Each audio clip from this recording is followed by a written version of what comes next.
আমি আজকের আলোচনা শুরু করব কোরআনে বর্ণিত অত্যন্ত গুরুত্বপূর্ণ একটি ঘটনার ছোট একটা অংশ দিয়ে, যা আমাদেরকে আল্লাহকে স্মরণ করার একটা উপায় সম্পর্কে বুঝতে সাহায্য করবে।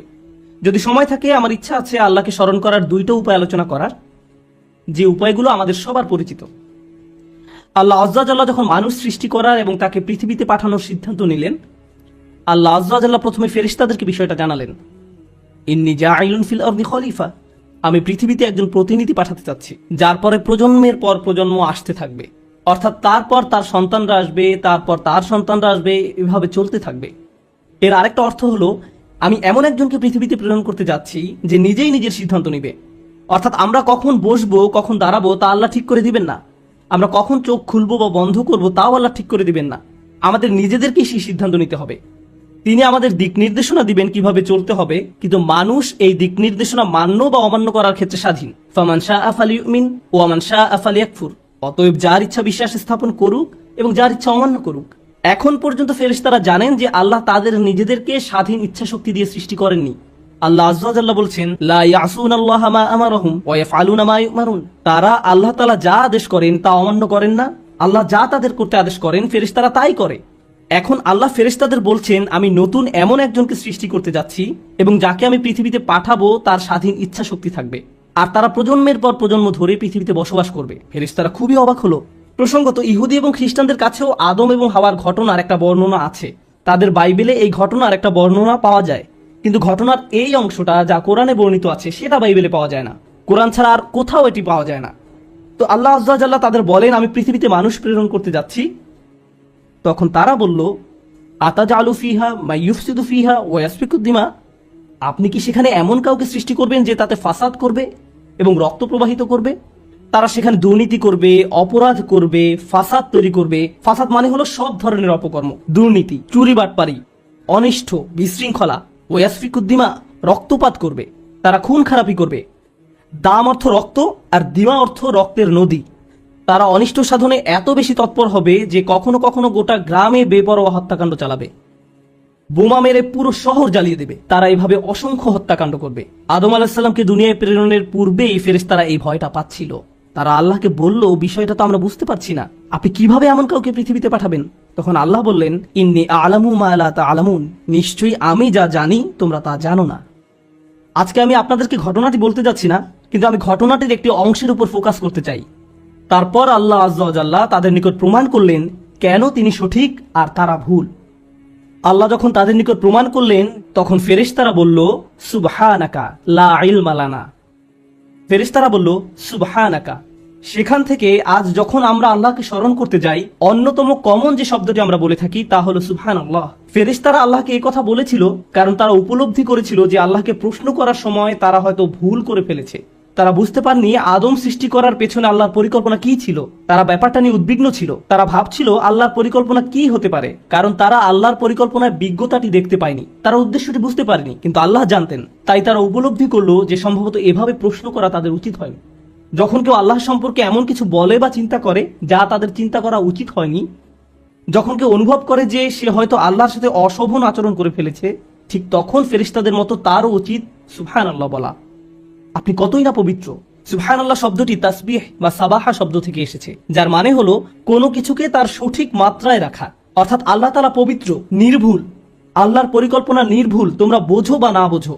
অতীতে আল্লাহ তোমার জীবনকে যেভাবে পরিচালনা করেছেন তা নিখুঁত, তুমি বোঝো বা না বোঝো, এবং ভবিষ্যতেও আল্লাহ তোমার জীবনকে যেভাবে পরিচালিত করবেন যদি তুমি বোঝো অথবা না বোঝো। আল্লাহর দয়া নির্ভুল, তার ভালোবাসা নির্ভুল, তার পরিকল্পনা নিখুঁত, তার বিজ্ঞতাও নিখুঁত। আল্লাহ তাআলা সম্পর্কে সবকিছুই নিখুঁত। আমাদের ক্ষুদ্র মস্তিষ্ক দিয়ে আমরা সেটা বুঝতে পারি বা না পারি, আর এই নির্ভুলতার সাক্ষ্য দেই আমরা সুবহানাল্লাহ বলার মাধ্যমে। আমরা এই কথা বলার মাধ্যমে আল্লাহর পবিত্রতার ঘোষণা দিয়ে থাকি। আমরা ঘোষণা দেই যে আল্লাহর কোনো সমালোচনা করা যাবে না। আল্লাহ যাই করেন, যেটাই পরিকল্পনা করেন, আল্লাহ যা কিছুই বিশ্বের জন্য প্ল্যান করেন, অথবা ব্যক্তি আমার জন্য আল্লাহ যা কিছুই পরিকল্পনা করেন, সমালোচনা করা যাবে না। একমাত্র যার সমালোচনা করা যাবে সে হলো আমি নিজে, আল্লাহ নন। তাই ফেরেশতারা ভয় পেয়ে গেল যে আল্লাহকে প্রশ্ন করতে গিয়ে তারা হয়তো সমালোচক হয়ে পড়েছিল। যদিও তারা সমালোচক ছিল না, তারা শুধু ব্যাপারটি বুঝতে পারেনি। তাই তারা ভয় পেয়ে বলে উঠল, সুবহানাক, সুবহানাক। আমি চাই সুবহানাল্লাহ বললে প্রথম যে বিষয়টি আপনারা উপলব্ধি করবেন, যখন মানুষ আল্লাহ তাআলা সম্পর্কে অশোভন কথাবার্তা বলে, যখন তারা বলে আল্লাহর অংশীদার রয়েছে, অথবা মানুষ যখন আল্লাহর পরিবর্তে মূর্তির পূজা করে, অথবা মানুষ যখন বলে আল্লাহর একজন ছেলে রয়েছে, মাআযাল্লাহ, কুরআনে কাফিরদের এই কথাগুলো উল্লেখ করার পর আল্লাহ জবাবে বলেন সুবহানাহু ওয়া তাআলা, সুবহানাল্লাহি আম্মা ইউশরিকুন। তারা যাকে অংশীদার করে আল্লাহ তাআলা তা থেকে পবিত্র। এই সমস্ত দাবির বিপরীতে আল্লাহর অবস্থান অনেক উঁচুতে। এতক্ষণ পর্যন্ত আমি আপনাদের যা বলেছি তার সারমর্ম হলো, আমরা তখন সুবহানাল্লাহ বলি যখন আমরা আল্লাহ তাআলা সম্পর্কে অশোভন কিছু বলে ফেলি বা চিন্তা করি। সুবহানাল্লাহর উদ্দেশ্য হলো আল্লাহ আযযা ওয়া জাল্লা সম্পর্কে নেতিবাচক চিন্তার বা কথার অপসারণ করা, এটাই উদ্দেশ্য। আপনারা জানেন যে হুদাইবিয়ার সন্ধির সময় যখন রাসূলুল্লাহ সাল্লাল্লাহু আলাইহি ওয়াসাল্লাম কাফেরদের সাথে একটি চুক্তি করতে যাচ্ছিলেন, সে সময় সব সাহাবীরা খুবই রাগান্বিত ছিলেন। সাহাবীরা কাফেরদের সাথে কোনো সন্ধি করতে রাজি ছিলেন না। তারা বলেন, এই মানুষগুলো আমাদের সাথে তিনবার যুদ্ধে অবতীর্ণ হয়েছে। তারা বদরে আমাদের সাথে যুদ্ধ করেছে, ওহুদে আমাদের সাথে যুদ্ধ করেছে, আহজাবে করেছে। তারা আমাদেরকে হজ করতে দিচ্ছে না, আর আমরা কিনা তাদের সাথে সন্ধি করতে যাব? এরপরও সন্ধির শর্তাবলী লেখা হচ্ছিল। রাসূল সাল্লাল্লাহু আলাইহি ওয়াসাল্লাম চুক্তির শর্তসমূহ লেখার জন্য আলী রাদিয়াল্লাহু তাআলা আনহুকে দায়িত্ব দিলেন। চুক্তিটি ছিল তাদের এবং মুহাম্মদ রাসূলুল্লাহ সাল্লাল্লাহু আলাইহি ওয়াসাল্লামের মাঝে। কুরাইশদের প্রতিনিধি রাসূলুল্লাহ লিখতে আপত্তি জানালো। সে বলল, আপনাকে তো আমরা রাসূলুল্লাহ বলে বিশ্বাস করি না, তাই রাসূলুল্লাহর পরিবর্তে আব্দুল্লাহর ছেলে মুহাম্মদ লিখুন। রাসূলুল্লাহ বাক্যাংশটি কেটে দিন, মুছে দিন। তার এই কথায় সব সাহাবীরা চরম ক্ষুব্ধ হলো। ঘটনার বর্ণনায় বলা হয়েছে যে সব সাহাবীরা তখন একত্রে সুবহানাল্লাহ বলে উঠলেন। তারা সুবহানাল্লাহ বলে চিৎকার করে উঠলেন, কারণ তারা ভাবলেন রাসূলুল্লাহ বাক্যাংশটি মুছে দেয়া আল্লাহর বিরুদ্ধে একটা অপরাধ। সুতরাং আমি চাই সুবহানাল্লাহ সম্পর্কে প্রথমে যে বিষয়টি আমরা মনে রাখব তা হলো সুবহানাল্লাহ বলার মাধ্যমে আমরা সাক্ষ্য দেই আল্লাহ হলেন সকল ভুল, ত্রুটি আর অপূর্ণতার ঊর্ধ্বে। যখন আপনি আল্লাহ সুবহানাহু ওয়া তাআলা সম্পর্কে ত্রুটিপূর্ণ কিছু শুনেন বা ভুল কিছু চিন্তা করেন, আর এটা শয়তানের কৌশল। আদম আলাইহিস সালামের ঘটনা সম্পর্কে আরেকটা দারুণ বিষয় আছে। ফেরেশতারা আল্লাহকে প্রশ্ন করেছিল কারণ তারা আদম সৃষ্টির ব্যাপারটি অনুধাবন করতে পারেনি। একই ঘটনায় কিছুটা পরে এসে অন্য একজন আদম আলাইহিস সালামের সৃষ্টি নিয়ে প্রশ্ন তুলেছিল। ইবলিসও প্রশ্ন করেছিল। সে বলল, আসজুদু লিমান খালাকতা তিনা, এমন ব্যক্তিকে সিজদা করব যাকে আপনি মাটির দ্বারা সৃষ্টি করেছেন? কেন এমনটা করতে যাব? ফেরেশতারা প্রশ্ন করেছিল, আবার ইবলিসও প্রশ্ন করেছিল। আল্লাহ আমাদের শিক্ষা দিচ্ছেন যে কখনো কখনো মাথায় প্রশ্ন আসতে পারে। ফেরেশতার মতো ভালো হলেও প্রশ্ন আসতে পারে, আবার ইবলিসের মতো খারাপ হলেও প্রশ্ন আসতে পারে। প্রশ্ন আসাটা সমস্যাপূর্ণ নয়, প্রশ্ন আসার পর আপনি কি করেন তার উপর ভিত্তি করে সমস্যা তৈরি হতে পারে। খারাপ চিন্তা আসার পর আপনি কি করেন সেটাই দেখার বিষয়। খারাপ চিন্তা আসার সাথে সাথে ফেরেশতাদের মতো সুবহানাল্লাহ বলুন এবং চিন্তাটাকে মেরে ফেলুন। আর যদি এমনটা না করেন তাহলে আপনি ফেরেশতাদের পথ অনুসরণ করছেন না, আপনি শয়তানের পথ অনুসরণ করছেন। এ দুটার মাঝে পার্থক্য এটাই। যদি চাকরি হারিয়ে ফেলেন তখন আপনার মনে এই ভাবনাটা এসে পড়তে পারে যে আল্লাহ আমার সাথে কেন এমনটা করলেন? আল্লাহর প্ল্যান কি? যে 2 বছর যাবত আমি চাকরি খুঁজছি, কোনো চাকরি পাচ্ছি না, বা আল্লাহ কেন আমার পরিবারের অমুক সদস্যকে ক্যান্সার দিলেন, অমুক অমুক ঘটনা কেন ঘটলো, কেন ওই বাচ্চাটাকে মরতে হলো, আমাদেরকে কেন দেশ ছাড়তে হলো? মানুষ তাদের জীবনের বিভিন্ন ঘটনাকে প্রশ্ন করে। মাঝে মাঝে মানুষ প্রশ্ন করে, পৃথিবীতে কেন এত যুদ্ধ বিগ্রহ? আল্লাহ কেন এসব ঘটতে দিচ্ছেন? কেন এখানে কেন ফিতনা হচ্ছে, ওখানে কেন এই ফিতনা হচ্ছে? আল্লাহ কেন এসব বন্ধ করছেন না? বেশ কয়েক বছর আগে নিউ ইয়র্কে থাকাকালীন সময়ে আমার এক বন্ধু ছিল। সে কিছুটা অদ্ভুত প্রকৃতির ছিল, আমি তাকে বেশ পছন্দ করতাম। প্রায় 20 বছর আগে রমজানের এক সময় একদিন সে আমাকে বলল, আমার মাথায় একটা দারুণ বুদ্ধি এসেছে। সে বলল, চলো আমরা আল্লাহর কাছে দোয়া করি তিনি যেন সব জিনদের দিয়ে একটা সেনাবাহিনী তৈরি করেন। তারপর এই জিনদের বাহিনী ইসলামের সব শত্রুদের মেরে ফেলতে পারবে, এতে আমাদের সব সমস্যার সমাধান হয়ে যাবে। এরপর প্রায় 3 বছর ধরে সেই দোয়া করতে থাকলো, কিন্তু কিছুই ঘটলো না। ব্যাপারটা হলো, কখনো কখনো আমরা আল্লাহর পরিকল্পনা বুঝতে পারবো না। আমাদের কাছে আমাদের পরিকল্পনাটাকে নিখুঁত মনে হয়, আমাদের ন্যায় বিচারের ধারণাটাকে নিখুঁত মনে হয়। কেউ হয়তো আপনার সাথে অন্যায় করছে, মিথ্যা বলছে বা প্রতারণা করছে, আপনাকে অপমান করেছে, আপনার নামে কুৎসা রটিয়েছে, কিন্তু আপনি দেখতে পাচ্ছেন সে খুব মনের সুখে চিকেন বিরিয়ানি খাচ্ছে। এখন আপনি তার দিকে তাকিয়ে আছেন আর বলছেন, এটা তো ন্যায্য নয়, সে এত সব অন্যায় করার পর তার তো কিছুই হয়নি। আল্লাহর ন্যায় বিচার কোথায়? আপনি যখন এভাবে প্রশ্ন করতে থাকেন যে তাদের তো শাস্তি ভোগ করা উচিত ছিল, তার গলায় কেন বিরিয়ানি আটকে যাচ্ছে না, আপনি যখন এইরূপ প্রশ্ন করতে থাকেন, ঠিক সে সময় আপনার নিজেকে কোন কথাটি মনে করিয়ে দেওয়া উচিত? সুবহানাল্লাহ। কারণ আল্লাহর ন্যায় বিচার সব সময় আপনার ন্যায় বিচারের চেয়ে উত্তম। আল্লাহর পরিকল্পনা সব সময় আপনার পরিকল্পনার চেয়ে শ্রেষ্ঠ। আল্লাহ সব সময় এমন সব বিষয় জানেন যা আপনি জানেন না। আপনি হয়তো মনে মনে ভাবতে পারেন, কিভাবে এরা এত ছাড় পেয়ে গেল? ভাবছেন আল্লাহ হয়তো কোনোভাবে তাদের ছেড়ে দিয়েছেন, কিন্তু এভাবে চিন্তা করার অর্থ হলো আপনার মাথায় কোনো এক জায়গায় এই চিন্তাটা ঘুরপাক খাচ্ছে যে আল্লাহ ন্যায় বিচার করেননি। আর যদি মনে করেন আল্লাহ ন্যায় বিচার করেননি, আর সেজন্য এই চিন্তা থেকে একটু পেছনে সরে এসে আপনাকে বলতে হবে, সুবহানাল্লাহ, হে আল্লাহ আপনি নিখুঁত, ত্রুটিহীন, আপনি পবিত্র। বুঝা গেল? এটাই সুবহানাল্লাহর প্রকৃত অর্থ। আর আসলে আল্লাহ আমাদেরকে শিখিয়েছেন, রাসূলুল্লাহ সাল্লাল্লাহু আলাইহি সাল্লাম আমাদের শিখিয়েছেন, এবং এমনকি কোরআনেও বলা হয়েছে ওয়াসাব্বিহ বিহামদি রাব্বিক। আর আমরা বলে থাকি সুবহানাল্লাহ, আলহামদুলিল্লাহ, ঠিক কিনা? তো প্রথমে সুবহানাল্লাহ এবং পরে আলহামদুলিল্লাহ। কেন? কারণ আল্লাহ সম্পর্কে খারাপ চিন্তা থেকে মুক্ত না হলে সত্যিকার অর্থে আল্লাহকে ধন্যবাদ দিতে পারবেন না এবং আল্লাহর প্রশংসাও করতে পারবেন না। আপনি হয়তো মুখে বলবেন আলহামদুলিল্লাহ, অন্তরে এটা অনুভব করবেন না। এমন মানুষের সাথে কখনো দেখা হয়েছে যারা তাদের জীবন নিয়ে সুখী নয়? সবকিছু কেমন যাচ্ছে? আলহামদুলিল্লাহ। সে মুখে বলছে আলহামদুলিল্লাহ, কিন্তু আল্লাহ তার জীবন যেভাবে পরিচালিত করছেন তাতে সে সুখী নয়। সে এই ব্যবস্থাপনার বিরুদ্ধে আপত্তি তুলছে। কোন জিনিসটা অনুপস্থিত? সুবহানাল্লাহ অনুপস্থিত। আর সে কারণেই তার আলহামদুলিল্লাহ দুর্বল। সুবহানাল্লাহ না থাকলে আলহামদুলিল্লাহ পূর্ণাঙ্গ হবে না। আর তাই রাসূলুল্লাহ সাল্লাল্লাহু আলাইহি সাল্লাম কত নিখুঁত ভাবে বলছেন আমাদেরকে, সুবহানাল্লাহি নিসফাল মিজান ওয়ালহামদুলিল্লাহি তামলাউল মিজান। সুবহানাল্লাহ হলো পাল্লার অর্ধেক, আর আলহামদুলিল্লাহ সে পাল্লাকে পরিপূর্ণ করে দেয়। মন থেকে সুবহানাল্লাহ তাসবিহ করতে না পারলে আল্লাহর প্রশংসা করার পর্যায়ে পৌঁছতে পারবেন না। সর্বশেষ সুবহানাল্লাহ সম্পর্কে যে ব্যাপারটি শেয়ার করতে চাই, আজকে শুধু সুবহানাল্লাহ নিয়েই কথা বলবো। ভেবেছিলাম যে আজকে সুবহানাল্লাহ এবং আলহামদুলিল্লাহ উভয়টা নিয়ে কথা বলবো, কিন্তু আগামী পরশু ইনশাআল্লাহ আমরা আলহামদুলিল্লাহ নিয়ে কথা বলবো, যেন আমরা এই দুই বাক্যের কদর করতে পারি। চলুন আজকে শুধু সুবহানাল্লাহ নিয়ে কথা বলি। সুবহানাল্লাহর একটি দিক হলো নেতিবাচক চিন্তাকে দূর করে দেয়া, কিন্তু এর আরো একটা দিক রয়েছে। অপর দিকটি হলো কোরআনের অনেক জায়গায় আল্লাহ আযজা ওয়াজাল্লাহ মানুষকে সুবহানাল্লাহ বলার প্রতি উৎসাহিত করেছেন, আবার অনেক জায়গায় নবীরা নিজেদেরকে সুবহানাল্লাহ মনে করিয়ে দিয়েছেন। আপনাদের মনে রাখতে হবে, সুবহানাল্লাহ হলো সেই ঘোষণা দেয়া যা আল্লাহ হলেন পবিত্র এবং নিখুঁত। ফেরাউনকে চ্যালেঞ্জ জানানোর জন্য দায়িত্ব দেয়া হয়েছিল মূসা আলাইহিস সালামকে। তিনি আল্লাহর কাছে দোয়া করেন যে আমার একার পক্ষে এই দায়িত্ব পালন করা কঠিন হবে, আমার ভাইকে আমার সাথে দিন। আশদুদ বিহি আজরি ওয়াশরিকুহু ফি আমরি, তার মাধ্যমে আমার কোমর মজবুত করুন এবং তাকে আমার কাজে অংশীদার করুন। তখন আল্লাহ হারুন আলাইহিস সালামকে তার সাথী করে দিলেন। তারপর তারা উভয়ে গেলেন এবং ফেরাউনকে চ্যালেঞ্জ করলেন। মূসা আলাইহিস সালাম যখন হারুন আলাইহিস সালামকে সাথে দেওয়ার জন্য দোয়া করেন, কাই নুসাব্বিহাকা কাসীরা ওয়া নাযকুরাকা কাসীরা ইন্নাকা কুনতা বিনা বাসীরা, সহজভাবে বললে আমার ভাইকে আমার সাথে দিন, যেন আমরা উভয়ে অনেক বেশিবার সুবহানাল্লাহ বলতে পারি এবং যেন আমরা আপনাকে অনেক বেশি স্মরণ করতে পারি। প্রথমে তিনি হারুন আলাইহিস সালামকে চাইলেন যেন হারুন আলাইহিস সালাম তাকে ফেরাউনের মোকাবেলায় সাহায্য করতে পারেন।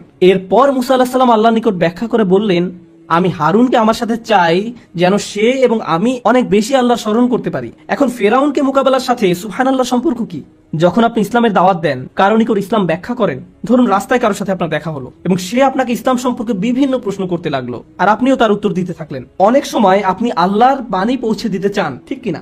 এখন কারো যদি ফেরাউনের মতো ব্যক্তিত্ব থাকে, সে আপনাকে নিয়ে তুচ্ছ তাচ্ছিল্য করবে, সে আপনার ধর্ম নিয়ে হাসি ঠাট্টা করবে, আপনার নবীকে নিয়ে ব্যঙ্গ করবে, আপনার ধর্মের কিতাব নিয়ে ব্যঙ্গ করবে, এবং ফেরাউনও ঠিক এটাই করেছিল। এখন কেউ যদি আপনাকে নিয়ে উপহাস করে, এতে কি আপনার মেজাজ খারাপ হবে না? এতে আপনার প্রচন্ড রাগ হবে।